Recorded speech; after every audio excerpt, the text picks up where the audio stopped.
رمضان رمضان رمضان يا حبيب. بسم الله الرحمن الرحيم.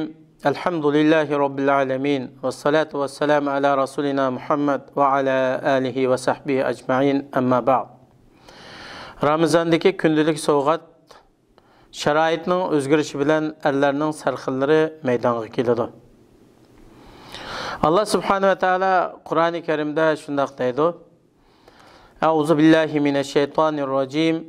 Eve kullama ahadu ahdan nabazahu fariqum minhum bel ekseruhum la yu'minun. Ayetinin tercümesi her kaçan ular birer ahdi tüzüsse bir türkümü onu buzudu. Belki ularının tolisi iman etmeydi. İsrail evlatlarının ahdini buzuştaki ahvali nemi degen qabih.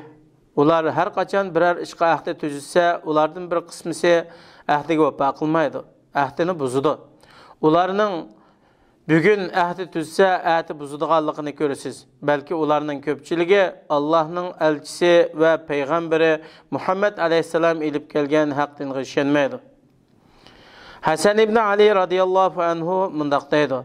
Men peygamber aleyhisselamdan seni şeklendirdiğin işini koyup şeklendirmeydiğin işini kılgın degen hadisini anlagan. İmam Tirmizi rivayet kılgan hadis. Hikaye. Bir küçük balı bulup onu kanaatlandırış ve razı kılış pek kıyın iken. Şunun bilen bu balığa atısı bir haltı mıhbirip mındaq depti.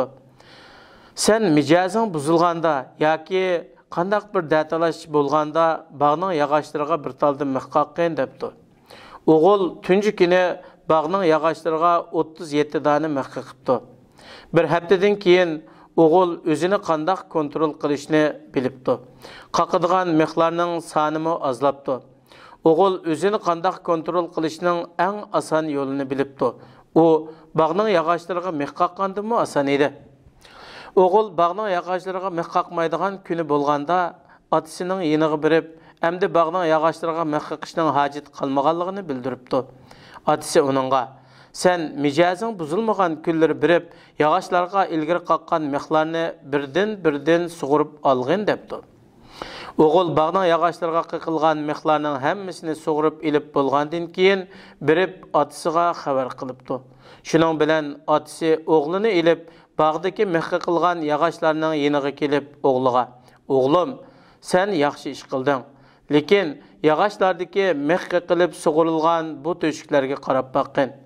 Bu yağaç her gizmo ilgirki saq halatiga qaytmaydı. Mıhning izi qalıdı. Şuningdek sen bir kishi haqida xatolik sodir qilsang, sen u kishining qalbida bir iz qoldirsan. Keyinchi sen u kishiga uzr qo'ygan holatdami bu iz o'chmaydi debdi. Hikmet. Şəraitning özgürüşü bilen erlərning sərxilləri meydanga chiqdi. Dua.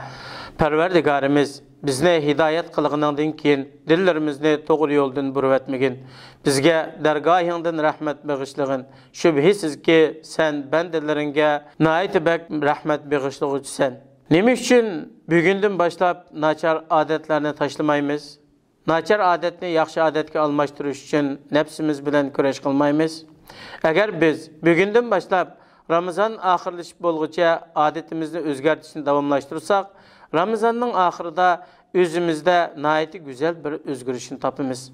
Rabbimiz bizden nachar adetlerimizni yaxshi adetke, eskiliklerimizni yaxshilikka, hatalıklarimizni to'g'riga, azg'unliklarimizni hidayetke almashtırıp bersile. Sizlar hammaga qodir, hikmet bilen ish qilguvchi zot. Assalomu alaykum va rahmatullohi va barakatuh.